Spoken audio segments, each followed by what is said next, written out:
So when you have an aqueous solution that's being electrolyzed, there's going to be more to it. Let's see.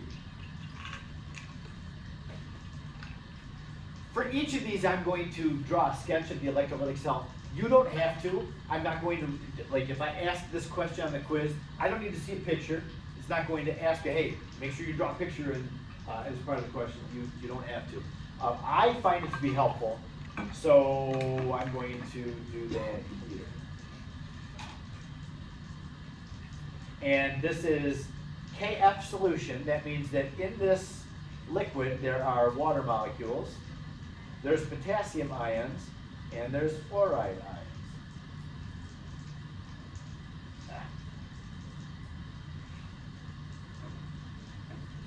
Okay, so immersed into this solution, we have 2 electrodes, and they're connected to a power supply. It's going to be turned on,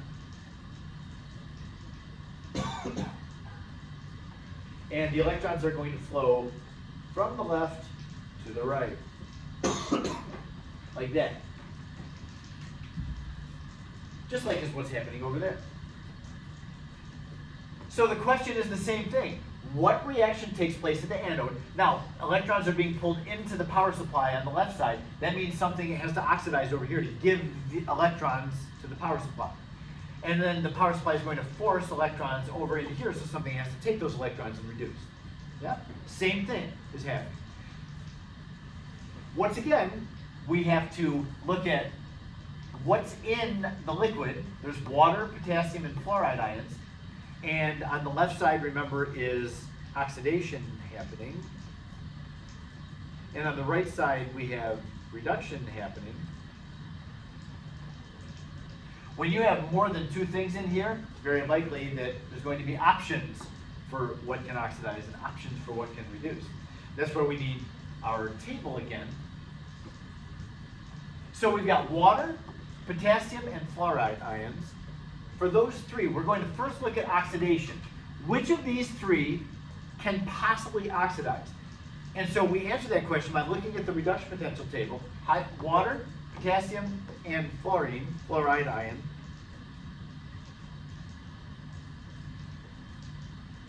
All right.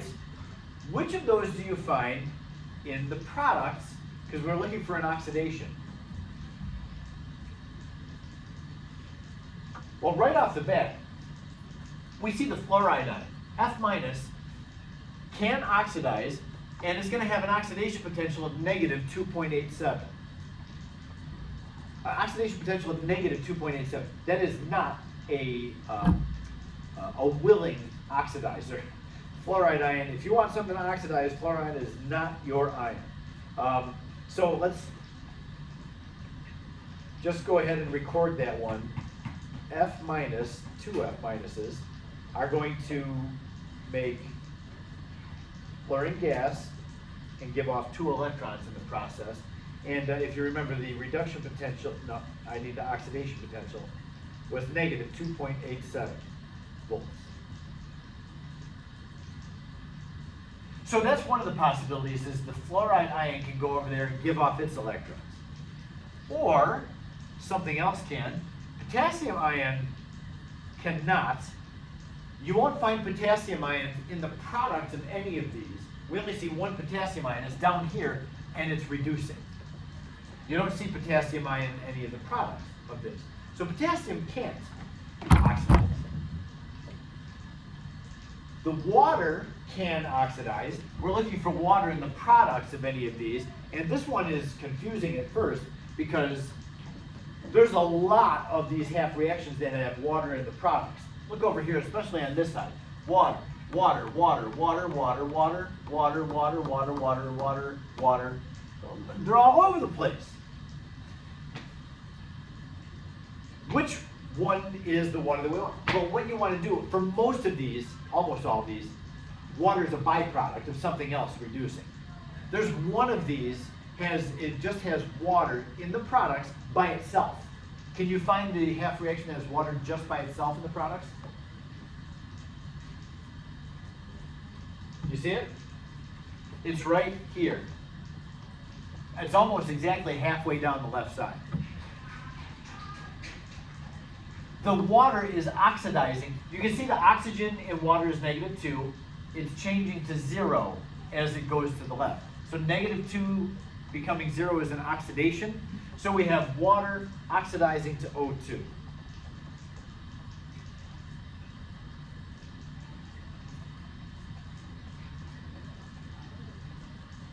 Did you catch the reduction of the oxidation potential on that?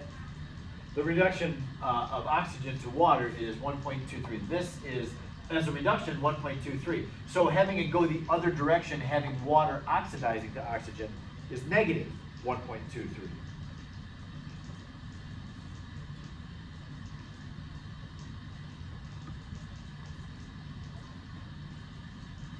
So we have two things in this solution that can oxidize. Which one does oxidize? Or do both of them oxidize? No, only one of them is going to oxidize. The one with the more positive oxidation potential is going to be the one that's more willing to give off its electrons. So you've got two options here.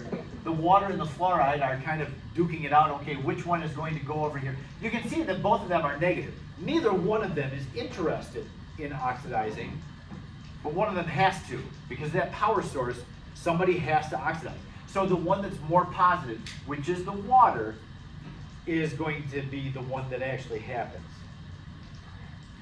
So fluoride ion, even though it can oxidize, it's not going to, because there's water there that can oxidize instead. Yes? Is there ever a case where something like, not water, but something like fluorine could go either way, either reduce or oxidize? Yeah. You have to determine which one's more likely. Yes. Yep, that's possible. We are splitting this up into one thing oxidizes, the other thing reduces. So you'd have to, like if you had copper +1. Copper +1 can oxidize to Cu+2, and it's in the table. And copper +1 can reduce to neutral copper. That's in the table as well. So yeah, that's an example. If you have copper +1 solution, you're going to have to consider it both oxidizing and reducing. And you'll just compare it to the other things that are oxidizing and see who's the most positive. It might be the most positive. So copper could do both the anode and the cathode's job simultaneously?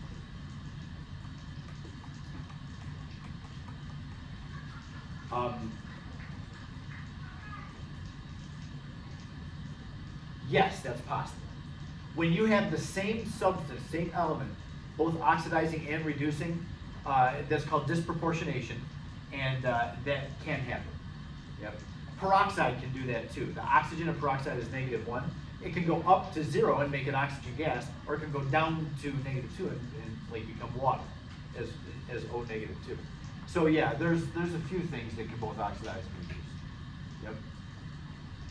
So yeah, peroxide, like when hydrogen peroxide decomposes, it both oxidizes and reduces. Yep. The oxygen does both. So that's possible. All right, let's look now. So we've decided what happens to the anode. That means at this electrode, there's going to be oxygen bubbles coming up from it. Just like it's happening of, oh my goodness, look at that, isn't that nice? I'm going to go ahead and stop this thing. That's enough hydrogen. I'm going to turn this down and then turn the switch off. So there is no more voltage. You can see that a lot of the water has collected up here at the top. As the water has been displaced when the gases were made, that's forcing the water up the middle, and that's kind of hanging out up there. And when I open up the valves, that water will fall back down to the same level. Okay, we'll do that later. Back to our cathode now. So electrons are going to come in here. Somebody in here has to reduce. The water, the potassium, or the fluoride, one of them has to come over here and react. So now we're going to again look at the reduction potential table and make that determination. Is the water able to reduce? We need to find it in the reactants of the table, or the potassium, or the fluoride ion. Let's take a look. Well, I'm going to say right off the bat, we're not going to find F negative in the reactants on the reduction potential table. F negative cannot reduce. It can't go any lower in oxidation number than -1. So we only find one F negative. It's in the products. There's no other reactants that have F minus in it. So that's a no-go. Potassium ion can reduce. You see the potassium ion reduction? It's almost at the end, it's right there. The reduction of potassium. Potassium is not fond of reducing. It's got a reduction potential of negative 2.92 volts. So coming over here, it is one of our options. It's potassium ion reducing to K neutral. And the reduction potential is negative 2.92 volts. So we've accounted for the potassium's possibility of reducing. Fluoride ion cannot reduce. It's not on the table as a reactant. But the water, can you find water in here reducing? Go on. We're not going to find anything unless you go clear. Ah, there we go. Can you find water reducing?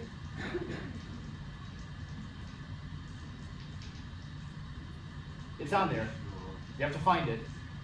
It's right here. Right where? Right here.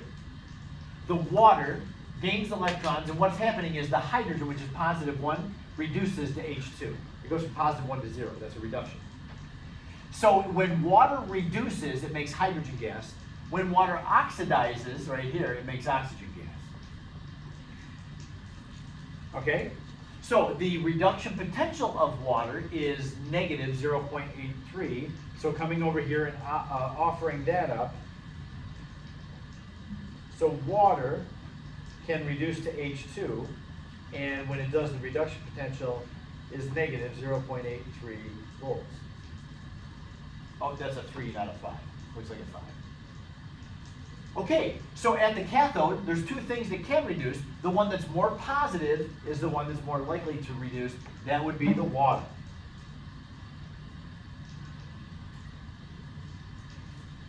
So when you have potassium fluoride dissolved in water, the potassium and the fluoride kind of sit back and just watch the show while the water does all this work. The water is stuck oxidizing over here at the anode and reducing over here at the cathode.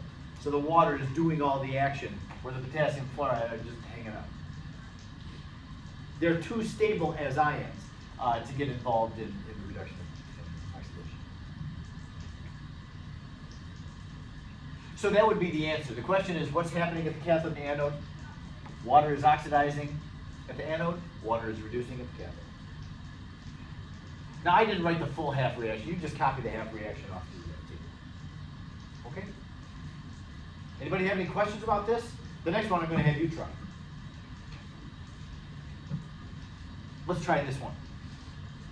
Draw a picture, if you want, you don't have to, who oxidizes and who reduces when you electrolyze zinc iodide solution. Again, you have water present. The zinc, the iodide, or the water, who oxidizes, who reduces. Take a few minutes and see if you can figure that out. Talk it out if you want to. What's that? I don't know what you're saying. Oh, you need the table. Yeah. You don't have it? No. Haven't I given you about 5 of them already? I don't have it. I'll be right back. I've got to make sure.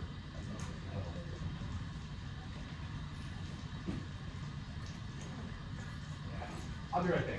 If you do have, if you're a responsible student and you have yours, take it. I'm just teasing. Take it out if you have.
Who else needs one?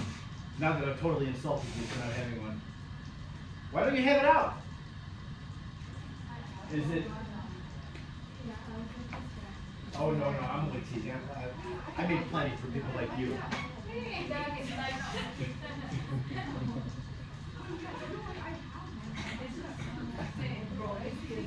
Oh, because I was doing my homework. No, I left it. I don't need it. The weekend. Wait, yeah, exactly. Yeah, I emptied out I also emptied out my backpack. No, genuinely. If you need one, they're up here. That's all I'm saying. You're good. I didn't want to keep it. I guess you have this on your the slide that you're looking at, so we can use that one too.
You have enough time to look for all these?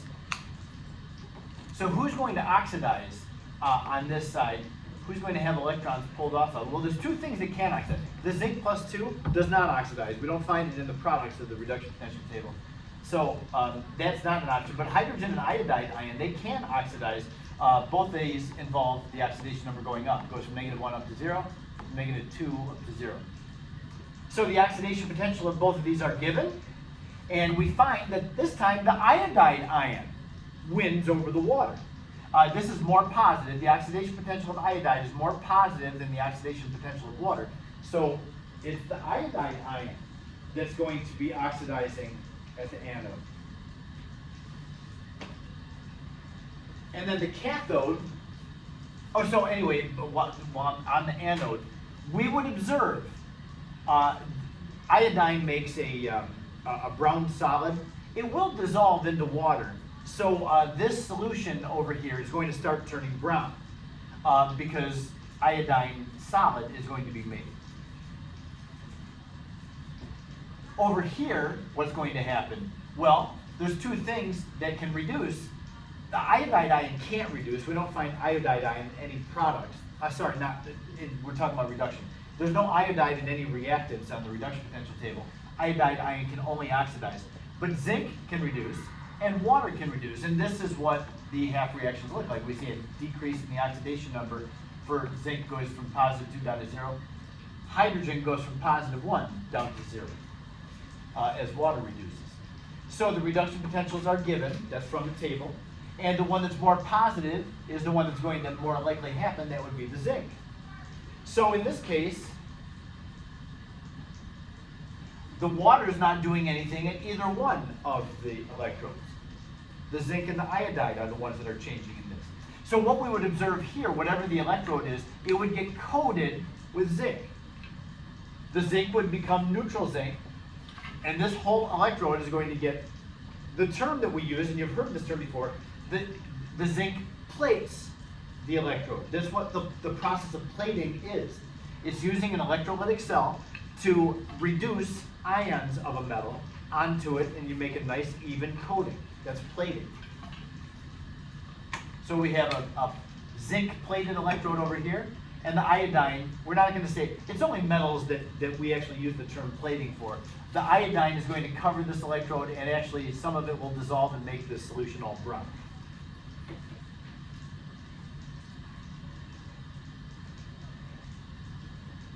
Were you able to get that?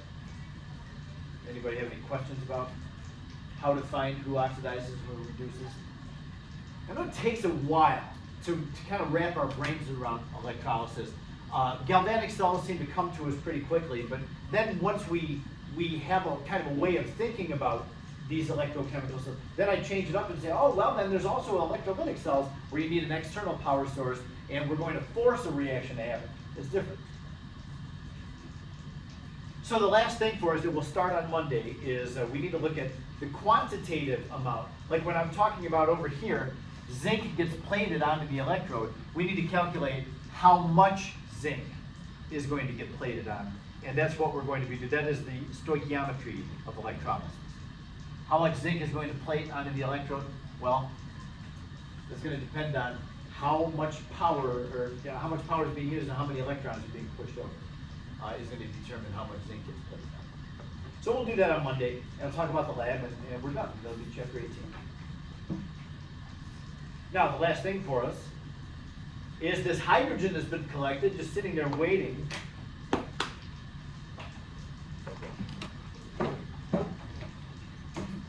Don't ever waste a good sample of hydrogen. If you can somehow collect it together, so we have this amount of hydrogen. Now, the water wasn't going all the way to the top. There's a little bit of air in there as well. But I'm going to release the hydrogen valve. I'll go ahead and release the oxygen valve. I'm not going to do anything with the oxygen. So oxygen, whoop, whoop. I won't release all of that because where's this? Oh, this water is right there at the bottom of the bulb.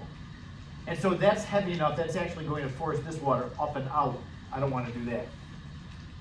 So I have a test tube, and I'll put the test tube upside down, And right now the test tube just has air in it. So as I collect this hydrogen, and do this kind of slow, you can see the hydrogen going up, up, up, up. The water's going up. It's pushing the hydrogen up into the tube.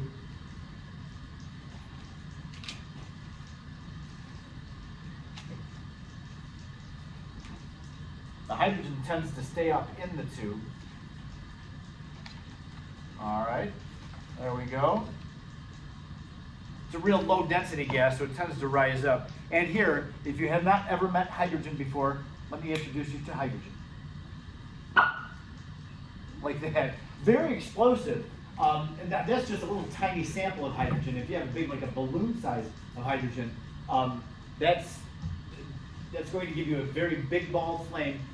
If you can have a stoichiometric mixture of hydrogen and oxygen, if you have a balloon that's got twice as much hydrogen as oxygen in it, like if it's got 1 mole of oxygen and 2 moles of hydrogen, that's a stoichiometric ratio mixture.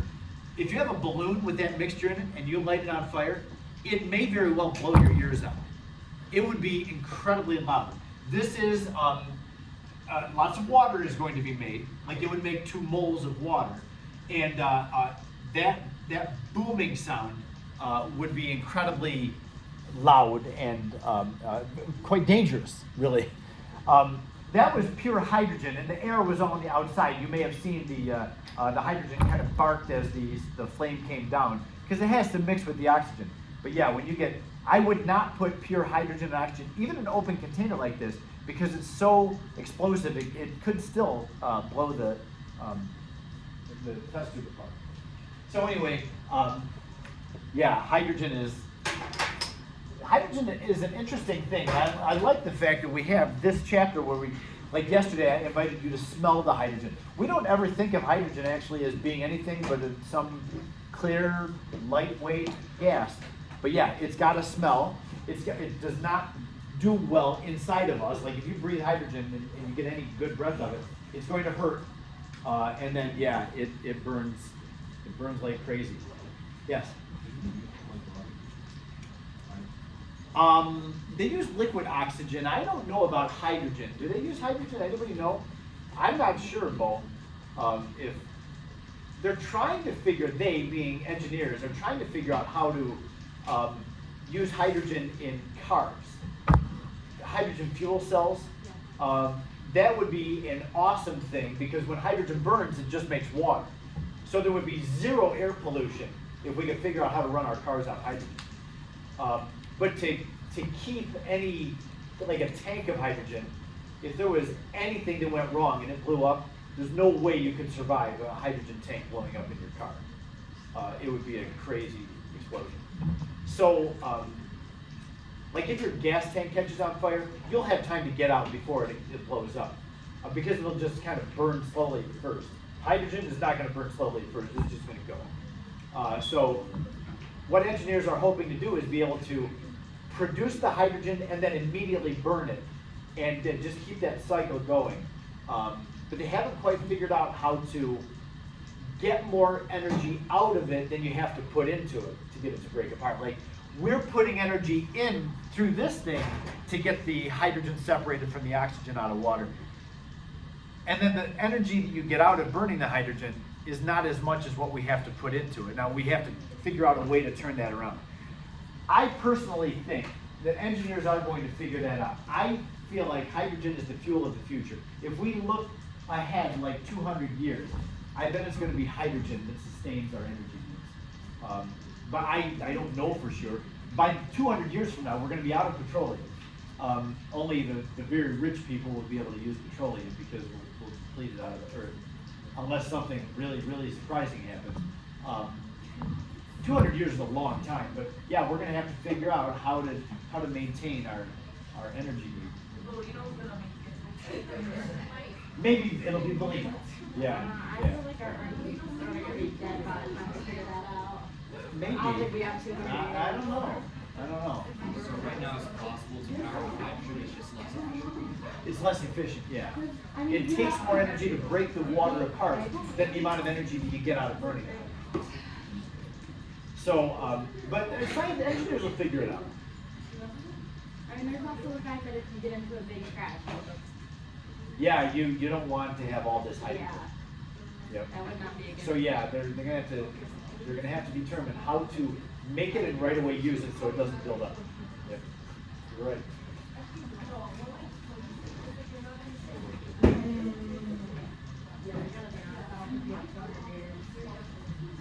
I don't know either. But I recently United Nations Academy or something. They declared like a water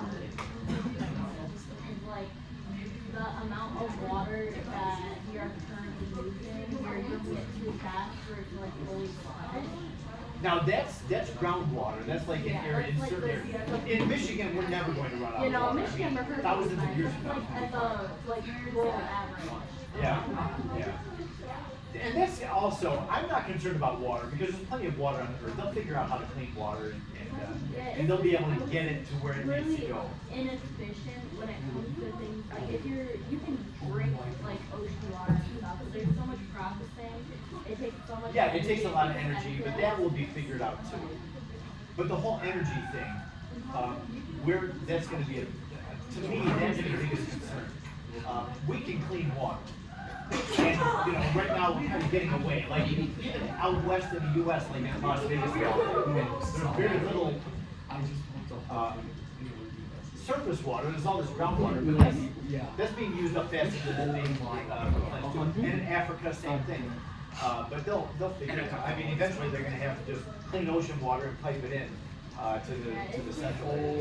We can do that here, but most places can't do that. Like Middle Eastern countries are already doing that. Like they have to have enough money. So Yeah, it's expensive. Yeah, So, yeah, it's gonna take a world effort. compared to Yeah. just pumping water. Yeah, it's out of the ground, for sure. Yeah, you're right. Yeah.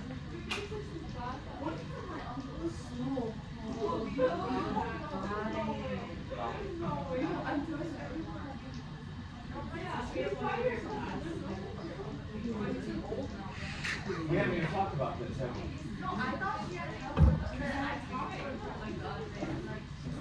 What's his name?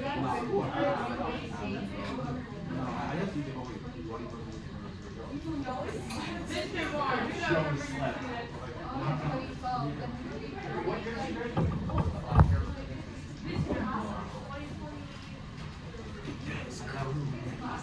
I know, but if it was a COVID year, then my brain turned to mush. Oh, is it time to go? Yes, it is. You guys go ahead.